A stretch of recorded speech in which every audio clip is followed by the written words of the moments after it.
Imagine being a Muslim and waking up to a headline that describes the person who's just killed 50 of your fellow Muslims as angelic boy who grew into an evil far-right mass killer. Angelic boy. Is that really the best descriptor for a man who just opened fire on a mosque? Is there not a more fitting adjective that you could have used? The same paper covered the Orlando nightclub shooting in 2016. This was its front page. ISIS maniac kills 50 in gay club. I want to compare the two for a minute. Same paper, similar crime, similar death toll. One starts with angelic boy, the other with ISIS maniac. One shows a picture of a father holding his child, the other a narcissistic man in all black. On one, a smaller image of the victim. On the other, a smaller image of the killer. No mention of the victims at all. Now you might be thinking, it's one newspaper, Jan. Chill.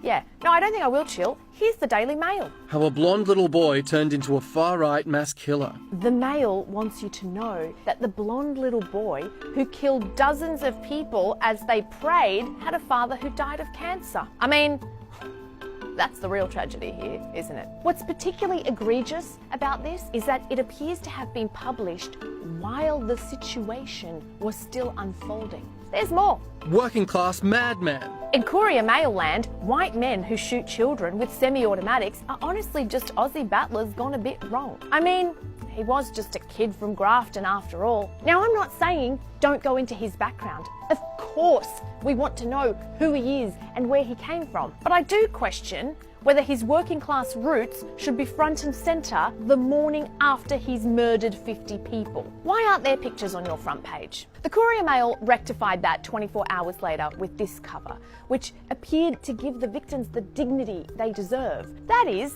until you read the first sentence. Terrorist Brenton Tarrant became twisted by a severe addiction to violent video games as he morphed from a curly-haired schoolboy into a ghastly mass murderer. In case it wasn't clear what drove the curly-haired schoolboy, cute, to become a ghastly mass murderer, the Courier Mail spells it out for you. Gunman loved violent games. Yeah, don't worry that he wrote a 73-page manifesto on how Australia must eliminate its Muslims. No, please continue telling us about the curly-haired schoolboy who played a bit too much Sega. I don't know, maybe it's weird for the Murdoch press to go hard on just how much this man despised Muslims, given they've been low-key fanning that sentiment for years. Remember this, and this, and these, and these?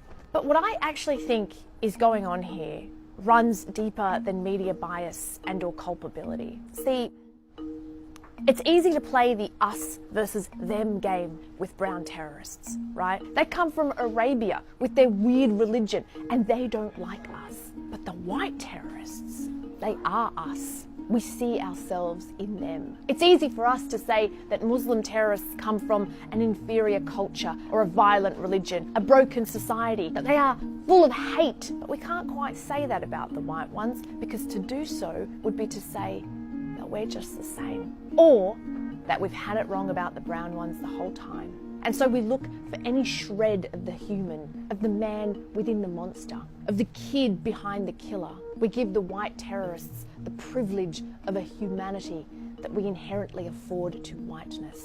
And then we try and work out how it all went wrong in ways that don't implicate us. His dad died of cancer. He played too many video games. He's a working class man. He's just a kid from Grafton. But see, none of that coats the truth.